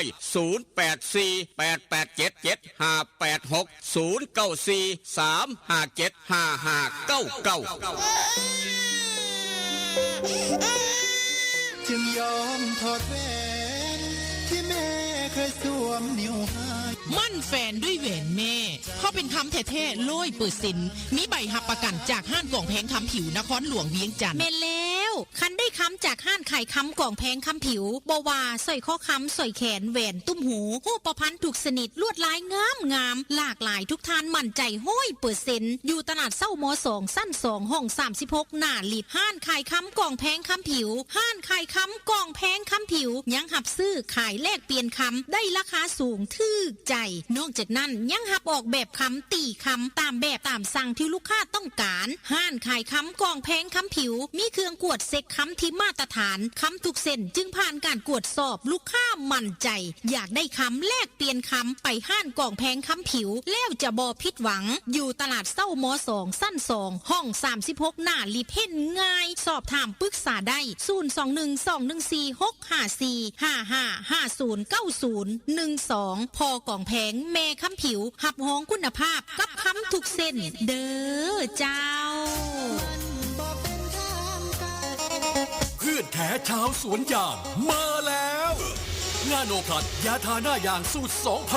ลังที่1ทำให้หน้ายางนิ่มหน้ายางไม่ดำไม่ตายนึ่งพลังที่2ทำให้น้ำยางออกเยอะออกหลายมีดน้ำยางน้ำหนักดีนาโนพลัสขนาด1ลิตรทาต้นยางได้มากกว่า 2,000 ต้นนาโนพลัสเหมาะสำหรับยางอายุ 10-18 ปีสำหรับยางใหญ่อายุมากกว่า18 ปีใช้บิ๊กซันระวังของปลอมและของเรียนแบบของแท้ต้องชื่อนาโนพลัสของแท้ต้องมีตราสวัสดี1998นาโนพลัสและบิ๊กซันหาซื้อได้ที่ร้านวิลิตยางพาราอำเภอบ้านผือจังหวัดอุดรธานีร้านสังคมการเกษตรอำเภอสังคมจังหวัดหนองคายและร้านเคมีเกษตรชั้นนำใกล้บ้านท่านสูตรเด็ดนาโนพลัสใช้แล้วน้ำยางเยอะน้ำยางน้ำหนักดี365นับอะไรคะคุณนับถอยหลังอายุพรบใหม่ของรถเราไงอายุลดลงทุกวันแต่รับประกันความคุ้มครองเหมือนเดิมตลอดปีต่อพรบแค่ปีละครั้งอุ่นใจราคาก็ไม่แพงดีค่ะงั้นพรุ่งนี้ฉันช่วยนับแล้วพรบของรถคุณล่ะครับเหลืออีกกี่วัน365วันให้ความสำคัญกับพรบด้วยความปรารถนาดีจากสำนักงานคปภ.สายด่วนประกันภัยโทร1186นั่นแหละครับฝากพี่น้องไว้ครับด้วยความเป็นห่วงสายด่วนคปภ1186ป้ายวงกลมรถแต่ละคันมอเตอร์ไซค์รถใหญ่เบิดละบ่อย่าให้ขาดอย่าให้เบิดเด้อพี่น้องเบิ่งคักอย่าลืมเข้าก็แล้วกันป้ายพรบป้ายทะเบียนรถใหญ่รถน้อยหลายคนมี4คัน5คันโอ้ยยามป้ายทะเบียนเบิดโอ้ยปวดหัวเด้เบิดเงินอีกแล้วเพิ่นว่ายามรถมอเตอร์ไซค์3คัน4คันซื้อให้ลูกคนใหญ่ลูกคนกลางลูกคนรองลูกคนหลามอเตอร์ไซค์4คันอย่าลืมยาให้เบิดก็แล้วกันรถใหญ่พร้อม2คัน3คันซื้อให้ลูกสาวกกซื้อให้ลูกเขยใหม่ลูกเขยเก่าโอ้ยสารพัดพ่อแม่เพราะฉะนั้นป้ายพรบป้ายวงกลมอย่าให้ขาดพรบประกันสั้น3อย่าให้ขาดหรือว่าจะประกันภัยสั้น1ก็อย่าให้เบิดอย่าให้ขาดเดี๋ยวความเป็นห่วง สายด่วนคปพ1186ครับสายด่วนคปพ1186เมื่อกี้ได้รับโทรศัพท์สายจากทางผู้ใหญ่วิชัยบ้านโคกหนองแวงครับผู้ใหญ่ดีมีคุณภาพหมู่บ้านเศรษฐกิจพอเพียงแชมป์ระดับจังหวัดหนองคายวันนี้วันธรรมดาบ้านโคกหนองแวงครับผู้ใหญ่วิชัยฝากน้ำดื่ม10 โหลจะเอาน้ำดื่ม10 โหลไปสมทบผู้ใหญ่วิชัยครับพี่น้องบ้านโคกหนองแวงพร้อมกับผู้ใหญ่วิชัยครับจะเอาน้ำดื่มจำนวน10 โหลจะเดินทางไปหาผู้ใหญ่ใสบ้านป่าสักไตหมู่4 10 โหลครับซอยผู้ใหญ่ใสซอยพี่น้องที่ร่วมด้วยช่วยกันจิตอาสา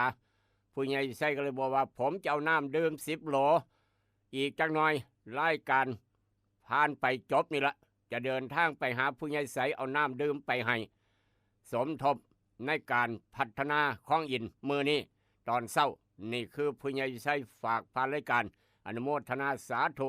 ได้บุญได้กุศลครับนี่ละทำดีย่อมได้ดีครับทำบุญย่อมได้บุญเพิ่นว่าทำดีย่อมได้ดีขนาดผู้ใหญ่วิชัยบ้านคงแวงจะเอาน้ำ10 โหลไปมอบให้ผู้ใหญ่ใสพี่น้องจะได้กินเฮ็ดงานบัดมือละมื้อเนี่ยอยู่ทางคลองอินครับเอาได้บุญได้กุศลน้ำกันร่วมด้วยช่วยกันจิตอาสาพัฒนาหมู่บ้านน้ำกันครับขอบุญขอบคุณอีกเท่านึงถ้าพี่น้องพอดตู้ไม่ใหญ่อยากร่วมกับผู้ใหญ่ใสบ้านป่าสักไตหมู่4พี่น้องทางป่าสักไตหมู่4หมู่9กดมาเบอร์นี้รถ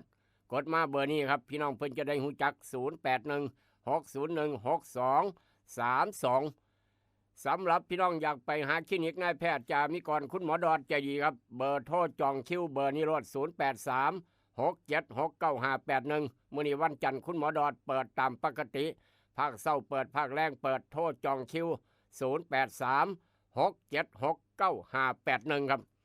อยากได้เนื้อบ่ต้องขึ้นยากโทรหาอูดเนื้อสดทางโค้งบรรพเฒ่าไปฉลองงานวันเกิดฉลองงานแต่งหรือว่าไปงานแต่งงานบุญงานบวชยังกะยาได้เบิดอูดเนื้อสดทางโค้งบ้านพันเผาเบอร์โทรเบอร์นี้ครับซื้อหลายแถมพร้อมส่งฮอดเฮือนพร้อมอูดเนื้อสด0953295764ครับสำหรับจองซุ่มจองสวนอาหารครบวงจรอ่อนซ่อนบ้านคาเฟ่เปิด9 โมงฮอด4 ทุ่มเสมอมีคาราโอเกะให้ห้องพร้อมอีกต่างหากไปฉลองตำแหน่งผู้ใหญ่บ้านฉลองตำแหน่งผู้ซอยผู้ใหญ่บ้านหรือว่าพอออกกองข้างต่างๆอบต.เทศบาลไปซุ่มไปแซวไปกินเลี้ยงงานสังสรรค์ฉลองวันเกิดให้หมู่ให้คณะให้น้องให้นุ่ง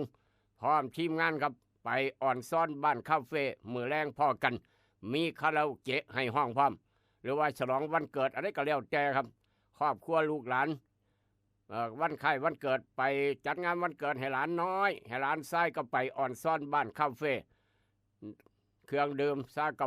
แฟสมูทตี้อาหารแซ่บๆมีเครื่องเล่นสวนน้ำพร้อมอีกต่างหากบ่ต้องห่วงไปสวนอาหารครบวงจรอ่อนซ่อนบ้านคาเฟ่กับเกลักกี้ผู้จัดการใหญ่หรือว่าคุณยายพันธุ์อีสานบ้านทุ่งเบอร์เดียวกันเบอร์จองโต๊ะอ่อนซ่อนบ้านคาเฟ่เบอร์นี้ครับทางบ้านโคกหนองแวงเลยบ้านโน้นสง่าไปสไตล์เกาหลีมีสุดห้ำโบกให้ใส่พร้อมไปเบิ่งไปพิสูจน์ด้วยสายตาเจ้าของเองแล้วจับประทับใจกับอ่อนซ่อนบ้านคาเฟ่จองโต๊ะย่านเต็มก่อน0824571145นี่คือเบอร์โทรจองโต๊ะอ่อนซ่อนบ้านคาเฟ่บ้านโคกหนองแวงสวนอาหารครบวงจรไปสะอ่อนน้ำกันครับโดยความปรารถนาดีกับรายการเอิญให้ลุกปลุกให้เตือนถ้าพี่น้องมีข่าวด่วนแจ้งกันมา0816016232สำหรับนาโนพัดบิ๊กซันครับนาโนพัดบิ๊กซันพี่น้องคนสวนยางหูจักดีเป็นยังยาท่านาอย่างสูตร2 พลังกำลังคืนกำไรให้กับลูกค้าซื้อนาโนพัด1 ขวดแถมเครื่องดื่ม1 ขวดซื้อ100 ขวดแถม100 ขวดหรือว่าบิ๊กซันก็ซื้อ2 ขวดก็แถมเครื่องดื่ม2 ขวดไปเอาได้อยู่ร้านแต่การเกษตรแต่เดี่ยมเฮงสีชมัยร้านดาวแดงการเกษตรบ้านป่าสักเหนือทางมาทางบ้านหมอสังคมร้านสังคมการเกษตรอำเภอบ้านผือร้านวิลิตย่างพระอำเภอบ้านผือเป็นตัวแทนจำหน่ายนาโนพัดบิ๊กซัน ยาท่านายางสูตร2พลังเฮ็ดให้นายางนิ่มกรีดง่ายน้ำยางไหลออกมาไหลออกมาดีขายได้น้ำหนักไปเอานาโนพัดบิ๊กซันครับใส่ดีแล้วบอกต่อกันไปกำลังแถมเครื่องดื่มซื้อหลายแถมหลายนี่คือคืนกำไรให้กับลูกค้าช่วงนี้ครับนาโนพัดบิ๊กซันพี่น้องหูจักดีปัญญังสลับคนส่วนอย่างบึงการใส่ประมาณ90%หันมาใส่นาโนพัดบิ๊กซันนอนย้อนนายางแข็งนายางตายนะครับนายางกรีดยากใส่นาโนพัดเข้าไปกรีดง่ายนิ่มพร้อมน้ำยางไหลออกมาดีเต็มกระโปรงเร็วขนาดขายได้ราคาเอาอย่างนี้เราก็บอกต่อครับถ้ามีข่าวด่วนแจ้งมา0816016232เอาละครับได้เวลาไปเอาบุญน้ำกันครับบุญกองที่1พาพี่น้องบุญกองใหญ่ครับ17มือตั้ง18มือที่2อยู่ทางอบต.พันพร้าวอยู่ด้านหลังที่ว่าการอำเภอศรีเชียงใหม่ครับหลวงตาบุญชื่นครับหลวงตาบุญชื่นที่ยางตั้งแต่เหนือจดใต้นะครับเพิ่นจะมาทางอบต.พันพร้าวอยู่ด้านหลังที่ว่าการวันที่17มิถุนาครับบ่ายโมงพี่น้องคณะผู้มีจิตศรัทธาไปจัดตั้งโรงทานไปลงทะเบียน18 นาฬิกาหลวงตาจะพาพี่น้องทำวัดเย็นแล้วก็ให้โอวาทให้ธรรมะโอวาทแก่พี่น้องที่ไปร่วมงานครับ17มิถุนายนอบต.พันพร้าวด้านหลังที่ว่าการอำเภอแล้ววันที่18ยามมื้อเช้าตั้งแต่ตี 3ครับนั่งสมาธิพี่น้องที่ไปร่วมนั่งสมาธิทำวัดเช้ากับหลวงตาให้โอวาทตี 5 6 โมงรับบิณฑบาตถวายทายทานต่างๆนี่คือวันที่18มิถุนายนครับออกจากอบต.พันพร้าว18มิถุนายนช่วงบ่ายจะเดินทางมาทางอบต.บ้านหมอ18 19อยู่อบต.บ้านหมอกิจกรรมเดียวกันครับ18 19อยู่อบต.บ้านหมอ19บ่ายไปทางอบต.พระพุทธบาทนี่พี่น้องมีความประสงค์อยากตั้งโรงทานแจ้งรายชื่อได้กับอบต.แต่ละหม่องแต่ละบอนครับแจ้งรายชื่อได้กับอบต.แต่ละจุดแต่ละหม่องทางพันพร้าวก็แจ้งทางอบต.พันพร้าวครับ17 18อย่าลืมบอกต่อกันไป18 19 20แต่ละอบต.นี่คือข่าวเกี่ยวกับงานบุญกองใหญ่กองที่1กองที่2กองที่3แจ้งให้ทราบด้วยกันเพื่อหาปัจจัยสนับสนุนก่อสร้างอาคารโรงพยาบาลพ้นสวรรค์อำเภอพ้นสวรรค์จังหวัดนครพนมเป็นอำเภอที่หลวงตาบุญเชิญเพิ่นอยู่หั่นครับอำเภอบ้านเพิ่นบอกยังไงบ้านเพิ่นสร้างโรงพยาบาลบ้านเพิ่นครับโรงพยาบาลพ้นสวรรค์อำเภอพ้นสวรรค์จังหวัดนครพนมหลวงตาบุญเชิญครับพี่น้องก็ลองเบิ่งใน YouTube เข้าไปใน YouTube เข้าไปใน YouTube เข้าไปใน Google พิมพ์คำว่าประวัติหลวงตาบุญชื่นลองเบิ่งแล้วพี่น้องจะรู้จักรายละเอียดเบิดนี่คือจากอบต.พันพร้าวนายกแฉลมแจ้งกันเข้ามาครับกองบุญกองที่1กองบุญกองที่2อยากร่วมทำบุญสร้างสะพานบุญอยากร่วมสร้างลานทำหลวงพ่อพระสายหลวงพ่อตื้อทางดอนป่าเปื่อยพอตู่ไม่ใหญ่แม่ป้าพลุงกลับมาได้ตลอดครับ5 บาท10 บาท100 บาทตามกำลังศรัทธากองบุญกองที่3ครับไปร่วมทำบุญครับ18 19บุญผ้าป่าครับ18 19บุญผ้าป่าอยู่ไสครับวัดป่าผู้กระแตวัดท่านพระอาจารย์บุเรียนพ่อแม่ครูบาอาจารย์พระครูประภัสสรธรรมโสภิตหรือว่าท่านพระอาจารย์บุเรียนวัดป่าผู้กระแตบ้านโคกบุญสนองตำบลพะทองอำเภอพะตาก18ตั้งกองผ้าป่าเพื่อหาปัจจัยครับปัจจัยมาสร้างกำแพงแก้วค่าสร้างครับค่าสร้างมาสร้างกำแพงแก้วรอบอุโบสถสร้างซุ้มประตูโขง4 ทิศรอบอุโบสถพร้อมกับแพงแก้วให้แล้วเสร็จอุโบสถวัดป่าผู้กระแตครับวันที่18 18 มิถุนาตั้งกองผ้าป่าเบิดเมื่อ19 มิถุนายนวันเสาร์ถวายพัฒหารเรียบร้อย จะทำพิธีถวายกองผ้าป่าไปตั้งโรงทานน้ำกันไปต่อยอดผ้าป่าน้ำกันลูกเคยลาก็จะไปคือกันวันที่19 มิถุนาแต่ว่าตั้งกองผ้าป่าเบิดเมื่อตั้งแต่18 มิถุนาครับอยู่วัดป่าผู้กระแตวัดท่านพระอาจารย์เลี้ยนท่านพระอาจารย์บุเรียนครับพ่อแม่ครูบาอาจารย์พี่น้องบ้านโคกบุญสนองเป็นเจ้าภาพใหญ่น้ำกันเด้อพี่น้องบ้านโคกบุญสนองเป็นหมู่บ้านคนมีบุญบ้านโคกแล้วก็บวกคำว่าบุญสนองย้อนอยู่ใกล้วัดพ่อแม่ครูบาอาจารย์วัดป่าผู้กระแตพี่น้องนี่คือวัดป่าผู้กระแตวัดท่านพระอาจารย์บุเรียนสายธรรมยศได้นี้เราก็บอกต่อกันไปบอกต่อกันไปหรือว่าพระครูประภัสสรธรรมโสภิตครับเมื่อรับท่านพระครูลูกขลากลับไปคือกันทางจังหวัดสกลนครปีกายปีก่อนนี่ครับป้าโทมือนั้นห้อนขนาดนี้มันธรรมดาห้อนคักห้อนแน่ครับแต่ว่าพี่น้องก็หลายเป็นรับพัดยศพระครูประภัสสรธรรมโสภิตทางสกลนครเมื่อ2 ปีผ่านมาครับแจ้งให้ทราบเว้าสู้กันฟังจะหน่อยเอาละครับนั่นคือบุญกองที่3กองที่4ไปร่วมทำบุญกับพี่น้องบ้านดอนขนุนเป็นเจ้าภาพเทพื้นคอนกรีตสำเร็จรอบเมนเผาศพบ้านดอนขนุนไปหาอบต.สาย YouTube ก็ได้ หรือว่าจะไปหาแม่ครูวันบ้านดอนขนุนก็ได้จะแวะมาทาง 96.5 ก็ได้คือกันนี่คือบุญกุศลแต่ละกองเอามาเว้าสู่กันฟังได้บุญเฮ็ดบุญได้บุญครับระหว่างกองบุญกับกองบาปผู้ใดหลายก็กันก็ลองเอาขึ้นตาสั่งนั่งพิจารณาเจ้าของเบิงเพราะฉะนั้นกองบุญกับกองบาปในชีวิตเจ้าของตั้งแต่เกิดมาจนฮอดเมื่อนี้อันใดหลายก็กันครับถ้ากองบุญหลายกลัวดีใจน้ำถ้ากองบาปหลายกลัวเฝ้าเติมกองบุญให้ได้หลายก็กองบาปแล้วจะมีความสุขตลอดไปบ่ว่าศาสตร์นี้ศาสนาพ่อแม่ครูบาอาจารย์เพิ่นว่าจังสั้นเอามาเว้าสู่กันฟังถ้ามีข่าวด่วนแจ้งกันเข้ามาครับ0816016232มื้อวานวันหยุดวันอาทิตย์ทางหนองคายครับบ่มีหยังในกอไผ่ทางหนองคายไม่มีอะไรในกอไผ่ยังปลอดอ้อยส้อยเพราะว่าเป็นมื้อวันหยุดนักข่าวสายข่าวก็จับเล็กน้องนุ่งนักข่าวขอพักผ่อนหย่อนใจวันหยุดวันพักผ่อนอยู่กับครอบครัวมื้อนี้วันจันทร์เลิกเฮ็ดเวียกตามปกติมื้ออื่นจะมีข่าวในพื้นที่จังหวัดหนองคายมารายงานครับแต่ว่าข่าวใหญ่ข่าวแต่ละข่าวนี่บ่มีหยังครับเดี๋ยวนี้แนวชายแดนถือว่าเป็นข่าวใหญ่ของประเทศไทยอยู่แล้ว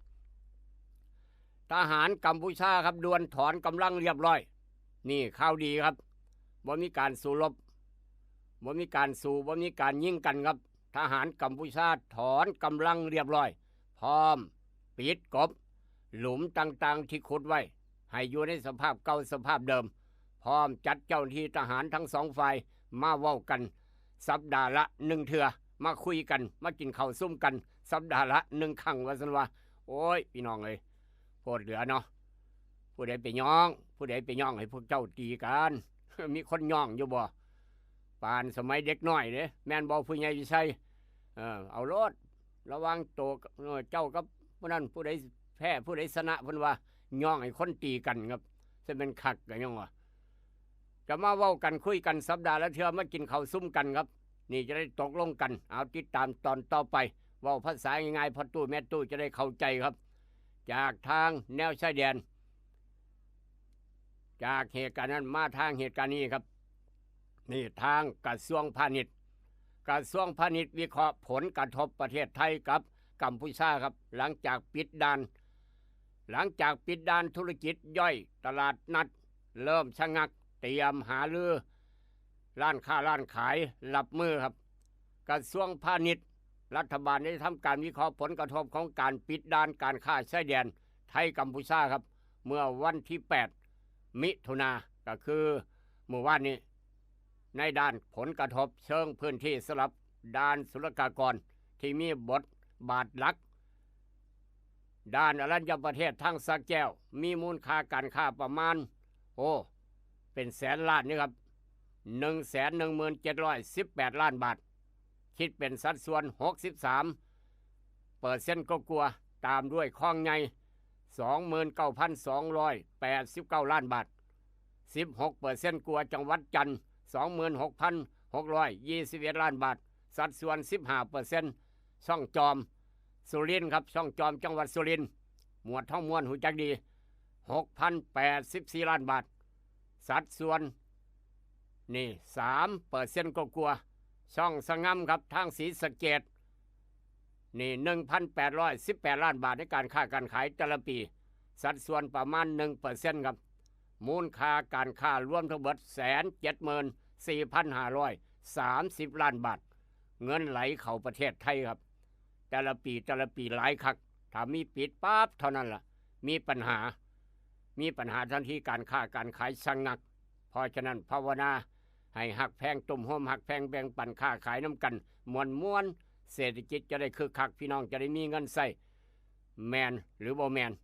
นี่คือเปลี่ยนสนามรบให้เป็นสนามการค้าครับและจะมีความสุขทั้งสองประเทศไปมาหาสู่กันกินข้าวซุ่มแซวกันกินตำหุงซุ่มกันกินแกงเห็ดซุ่มกันอะไรก็ว่ากันไปเพราะว่าบ้านติดกันครับต้องหักแพงซึ่งกันและกันส่งปนส่งแจวข้ามหัวข้ามเฮาไปแมนบอผู้ใหญ่ใช้หรือว่าจังไดเอาละครับจากทางชายแดนครับตามชายแดนให้กำลังใจทหารไทยครับกำลังดูแลพื้นที่ตามแนวชายแดนครับตำรวจตระเวนชายแดนจังเสียคำเมนต่อชดก็ได้คำเมนตำรวจทหารเนี่ยก็โทร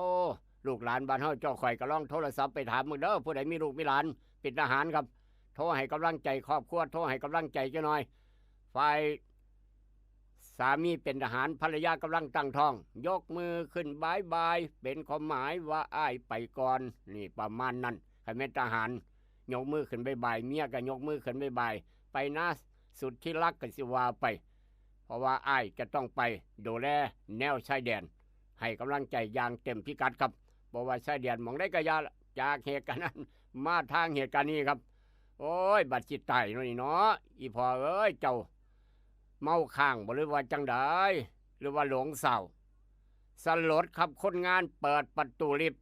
กำลังก่อสร้างอยู่ครับยังบ่แล้วคนงานเปิดประตูลิฟต์หลงเศร้ายังบ่แล้วครับพลาดตกจากชั้น6หัวสังกะเทียมกินตายคาตึกกรมชลประทานครับเรียบร้อยเปิดประตูลิฟต์ออกมาหลงเศร้านึกว่าไม่ลิฟต์แล้วบ่ลิจังไดบ่ฮู้จักคนงานครับตกจากชั้นที่6ลงมาจากชั้น6ลงมาหาชั้น1ครับรอดได้จังไดตายคาตึกกรมชลประทานย้อนมาเปิดประตูลิฟต์กำลังก่อสร้างครับนี่คือความประมาทเล้อหลงเศร้าลืมหลงเพราะฉะนั้นระมัดระวังเด้อพี่น้องคนก่อสร้างให้กำลังใจอย่างเต็มพิกัดกับกาโน่ปอกสบู่ซอฟตี้ยาถ่ายพยัดไว้สุนิก3ก๊กจากเหตุการณ์นั้นไอ้หนุ่มรถไถครับไอ้หนุ่มรถไถขับรถไถออกจากเฮือนจากบ้านไปจังไดมาจังไดน้ำบาดนี่เนาะไอ้หนุ่มรถไถครับช่วงนี้รถไถกำลังเฮ็ดเวียกไถหน้าหดไถหน้าดำคาดหน้าสารพัดรถไถไอ้หนุ่มรถไถขับรถไถตกเหวครับลึกประมาณ30 เมตรรถไถเจ้าของทับเจ้าของตายค่าทีหมูน้ำกันนั่งมาน้ำกันกระโดดหนีท่านครับกระโดดหนีออกทันตกปลาแคมรถไถกิ่งลงข้างล่าง30 เมตรแต่ว่าคนโดดก็ได้รับบาดเจ็บคือกันห้องโอ้ยยางบ่ได้ขาหักหามส่งโรงพยาบาลครับแต่ว่าคนขับรถไถเจ้าของทับเจ้าของตายคอหลอเรียบร้อยเหตุการณ์นี้อยู่ใส่ทางบ้านอื่นเมืองอื่นบ่ไปทางบ้านเฮาครับทางทาแสะจังหวัดชุมพรภาคใต้เมื่อวานนี้ช่วงเวลาประมาณ5 โมงแรงครับเป็นข่าวเข้าท่าหอนสอนใจเพราะฉะนั้นขับรถขับราอย่าชะล่าใจอย่าประมาทก็แล้วกันอย่าประมาทครับอย่ามองข้ามความปลอดภัยว่ารถแท็กเตอร์ว่ารถจกรถแม่งอดรถยังกะยาละประเภทเครื่องยนต์กลไกกำลังเฮ็ดเวียกกำลังแลนสไลด์เอียงไถเอียงไถเกตไถยังกะยาย่านปีนย่านหงายย่านความทับเจ้าของเป็นข่าวเอามาเว้าสู่กันฟังครับจากเหตุการณ์นั้นมาทางเหตุการณ์นี้โดยความเป็นห่วงสายด่วนข้อปพ1186เหตุประกันภัยไว้นี่เด้อย่ำมาค่ำย่ำมาคืนครับพี่น้องบ้านเฮาเจ้าข่อยลูกหลานมีลูกชายหลานสาวอายุ20 กว่าปีนี่ครับกำลังขนองกำลังขนองครับค่ำมืดลูกชายนอนลูกชายเข้าไปนอนเรียบร้อย บ้านนี้อยู่เสือกับมีคนมาห้องเอ้ยนอนละบ่โตนอนละบ่ออกมาหาเฮาจักบาทแน่เพิ่นว่าแม่เพิ่นเอาห้องลูกชายบักลามีหมู่มาเอิ้นมีหมู่มาเอิ้นเฮ้ยนอนละบ่แม่ก็เลยห้องใส่ลูกเพราะว่านอนอยู่คนละห้องบักลาเอ้ยบอนหมู่มาห้องบ่ออกไปหาเขานี่เป็นหยังว่าซั่นว่าลูกชายย่างออกมาครับเปิดประตูแอดออกมาเท่านั้นล่ะย่างออกมาหน้าบ้านลงมาข้างล่างเปิดหน้าบ้านออกมาเป็นหยังล่ะเฮ้ยจังซั่นสิเว้ากันบ่ฮอดนาทีครับเว้ากันบ่ฮอดนาทีลูกชายถูกฆ่าตายอยู่หน้าบ้านเจ้าของนั่นล่ะครับเอิ้นออกมาฆ่าให้ว่าเอิ้นออกมาฆ่าโดยเฉพาะแม่นี่เสียใจเลยครับแม่เนี่ยให้แล้วอีกโอ้ยย้อนแม่บอกเวลาออกไปเนาะรอบย้อนแม่บอกลูกออกไปหาคนมาเอิ้นเห็นบ่ครับเพราะฉะนั้นค่ำมืดๆ2 ทุ่มกว่าทุ่มหนึ่งถ้ามีคนมาเอิ้นแปลกๆอย่าออกไปหาครับอันตรายเอิ้นออกไปฆ่าเอิ้นออกมาฆ่าโดยเฉพาะถ้ามีลูกชายลูกสาวเพราะฉะนั้นให้ระมัดระวังอย่ามองข้ามความปลอดภัยเหตุการณ์แบบนี้ตายมาหลายแล้วครับเอิ้นออกมาฆ่าทำถามมาเอิ้นเอ้ยนอนละบ่คือนอนตะเวียนแท้เฮามาหามาจังสั่นจังซี่ซื้อนี่มาฝากซื้อนั้นมากินอย่าไปหลงเสือเด้อพี่น้องเอ้ยค่ำมืดแล้วหามมาเอิ้นเฮาบอกหมู่ไว้รถถ้าค่ำมืดเฮาเข้านอนแล้วตั้งแต่6 โมงแรงเป็นต้นไปตัวอย่ามาเอิ้นเฮาเด้อเอิ้นเฮาบ่ออกมาหาเด้ต้องบอกอันตรายครับนี่เรียบร้อยครับแม่บอกลูกออกไปหาหมู่มาเอิ้นอยู่หน้าบ้านตายคอรอเปิดเนี่ยสิว่าทูตมรณะได้ยินเสียงต่ำเท่านั้นแหละครับแม่นี่โอ้ยหัวเขาอ่อนยอมขาบักลาค่อยบ่ขาบักลาค่อยบ่ผู้ใดเป็นว่าเขาก็แล่นหนีแล้วครับขาคนเราแล่นหนีเรียบร้อยเป็นข่าวเอามาเว้าสู่กันฟังครับอย่าชะล่าใจอย่าประมาทสำหรับคนมาเอิ้นกันยามมื้อค่ำยามมื้อคืนจากเหตุการณ์นั้นมาทางเหตุการณ์นี้หน้าฝนหน้าร้อนหน้าหนาวไฟไหม้ได้ตลอดเสียหายกว่า10 กว่าล้านโรงงานผลิตถุงพลาสติกทางจังหวัดเพชรบุรีไฟไหม้10 กว่าล้านเรียบร้อยครับเรียบร้อยโรงงานขนาดใหญ่เหลือแต่เสากากซักว้ายเสื้อเพลิงอย่างดีเนาะถุงพลาสติกโรงงานผลิตถุงครับถุงพลาสติกจังหวัดเพชรบุรีครับไฟไหม้เสียหายกว่า10 กว่าล้านนี่ขนาดหน้าฝนนี่ครับจนเอาบ่อยู่หน้าฝนก็สู่ไฟบ่ได้เป็นข่าวเพราะฉะนั้นอย่าลืมประกันภัยครับประกันภัยไว้แหน่เงินซานบันซองเดี๋ยวความเป็นห่วงสายด่วนข้อปพ1186จากเหตุการณ์นั้นมาทางเหตุการณ์นี้ครับเกี่ยวกับงานพุ่มพวงดวงจันทร์พี่น้องไปเต็มคักเต็มแน่วัดทับกระดานครับไปหาหวยพร้อมแทบแตกแห่ร่วมเปิดงานลำลึก33 ปีพุ่มพวงดวงจันทร์ครับ2 เลขหางประทัดอีก10,000 นัดด้านลูกชายกับอดีตสามีไก่สอนครับร่วมทำบุญหาพุ่มพวงดวงจันทร์ครับเป็นข่าวเอามาเว้าสู่กันฟังครับนี่คือคักครบรอบ33 ปีครับพุ่มพวงเสียชีวิต33 ปีเลยนะครับโดนธรรมดา33 ปีแล้วเป็นข่าวครับจากเหตุการณ์นั้นมาทางเหตุการณ์นี้ฟังกันหน่อยครับผู้ใดมีผัวใหม่ผู้ใดมีผัวใหม่ฟังกันหน่อยครับนี่คือเหตุการณ์สามีภรรยาผัวใหม่บ่แม่นผัวเก่าเด้ครับอันนี้ผัวใหม่ฝ่ายภรรยาหนีเสือปากจระเข้ครับป๋าผัวเก่าไปเอาผัวใหม่ผัวใหม่ครับผัวใหม่กับมีลูกคือกันผัวใหม่กับมีลูกติดลูกไส้ครับฝ่ายเจ้าของหนีจากผัวเอาลูกไปพร้อมฝ่ายเจ้าของครับเอาลูกไส้ไปฝ่ายนี่ป๋าผัวเก่าว่าผัวเก่านี่พาทุกข์พายากพาบ่เฮ็ดหยังค่ากินตะเหล่าผัวเก่าเอาลูกไส้ไปแต่งงานใหม่ผัวใหม่ก็มีลูกไส้ครับเจ้าของก็มีลูกไส้ไปพ่อกันแต่งงานกันหลังจากนั้นออกไปกรีดยางครับออกไปกรีดยางปรากฏว่าผัวใหม่ห้วยมันก็พูดกันแล้วจังได๋ระบาดนี่ว่าซั่นว่าตัดสินใจครับผิดเถียงกันเสมอผิดเถียงกันเสมอครับจังซั่นนี่สารพัดเรื่องผัวใหม่ก็หาเรื่องปาเมียระบาดเนี่ยเฮ็ดจังได๋ล่ะครับขึ้นบ่ออกสอบบ่เข้า พอมาเมียเว้าให้ตลอดป้าโทแต่เมียเก่าเฮาก็บ่ด่าเฮาปานนี้นะว่าซั่นว่าอันนี้เจ้าเป็นเมียใหม่ข่อยนะเจ้าปาผัวมาเจ้าเมาข่อยจ้องมากล้าด่าข่อยแสดงว่าเจ้านี่ด่าผัวเก่าดินี่ผัวเจ้าค่อยปาเจ้าว่าซั่นเถียงกันไปเถียงมาอยู่กลางป่าอย่างกำลังกรีดยางครับผัวใหม่เอามีดอิโต้อดบ่ได้ครับมีดอิโต้ขนาดนั้นใหญ่ฟันหัวเมียตายคอหล่อตายคาต้นยางนั่นละกำลังกรีดยางอยู่หั่นว้ายพี่น้องเอ้ย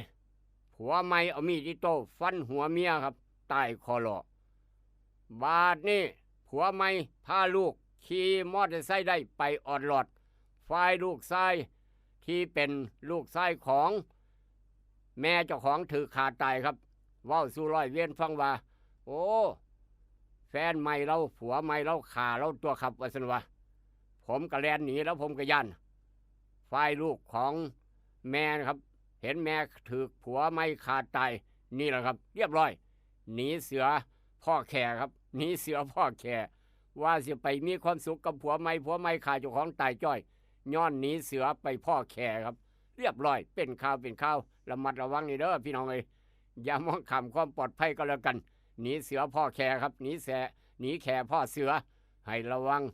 ลูกชายของแม่เศร้าให้น้ำแม่ครับพอเลี้ยงแล้วพอเลี้ยงขาแม่ผมว่าซั่นว่า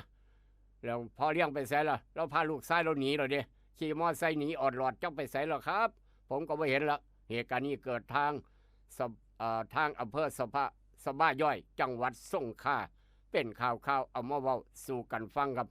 อายุก็บ่หลายผู้ตายอันผู้เป็นแม่ครับผู้เป็นเมียตาย52ปีครับมีดอิโต้ผัวใหม่ฟันจากเหตุการณ์นั้นมาทางเหตุการณ์นี้ครับนี่คือเกี่ยวกับชีวิตของแถวเจ้าข่อยผู้ใดมีอาการแบบนี้เด้ออาการเสี่ยงเกิดภาวะหัวใจขาดเลือดเฉียบพลันครับถ้าผู้ใดมีโอกาสมีลักษณะแบบนี้เฝ้าไปหาหมอโอกาสตายสูงครับ